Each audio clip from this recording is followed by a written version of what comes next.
What is going on, YouTube? Today we are going to discuss 5 quotes from my favorite book, George Orwell's 1984, and how those quotes can help us to understand what is happening in America today. The party told you to reject the evidence of your eyes and ears.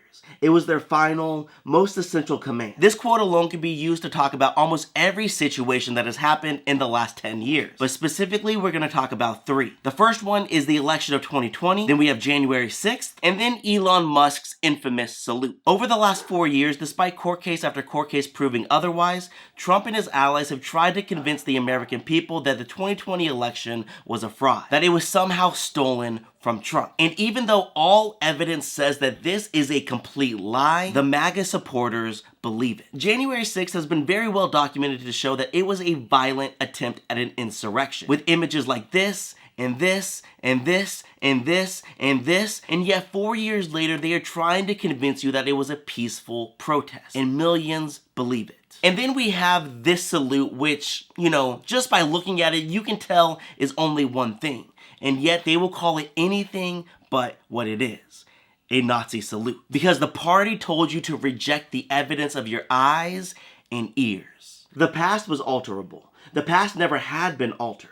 Oceania was at war with Eastasia. Oceania had always been at war with Eastasia. This quote only became glaringly relevant a few days ago, when Trump and Vance threw a hissy fit in the Oval Office, where they tried to convince the American people of things that we know are not true. Where they tried to convince us that Ukraine started the war with Russia, when we know that that is a lie. Where they try to convince us that Ukraine has a dictator, when we know that Russia has the dictator. Where they try to convince us that Ukraine was the one threatening World War III, when we know it is Russia that is threatening World War III. But even despite the fact that all of us in America knew these things to be true just a few days ago, as has been the mind-boggling fact of the last decade, Trump supporters immediately hopped on board with this new reality. Suddenly, the Gulf of Mexico was the Gulf of America, and Ukraine invaded Russia. We do not merely destroy our enemy, we change them. J.D. Vance called Trump Hitler. Lindsey Graham called Trump a race-baiting, xenophobic, religious bigot. And Elon Musk said of Trump, he doesn't seem to have the sort of character that reflects well on the United States. But just a few years later,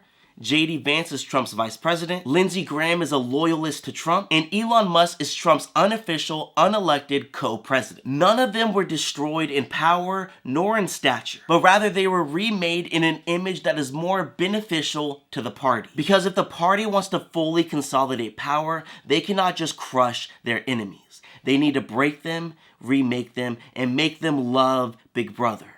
Make them love Trump. Doublethink means the power of holding 2 contradictory beliefs in one's mind simultaneously and accepting both of them. Doublethink is why Trump supporters can believe that Biden was an old, frail, useless old man, while also being a deep state dictator. It's how the right can cry out against censorship and mainstream media, while also owning the most powerful social medias in the world and owning the most watched news organizations in the nation. It's how they convince themselves that Trump will dismantle the establishment, while very much being the establishment. It is how they can see the government as pervasive and corrupt, and yet completely ineffective. Because doublethink is not just a feature of Trumpism, it is the entire foundation.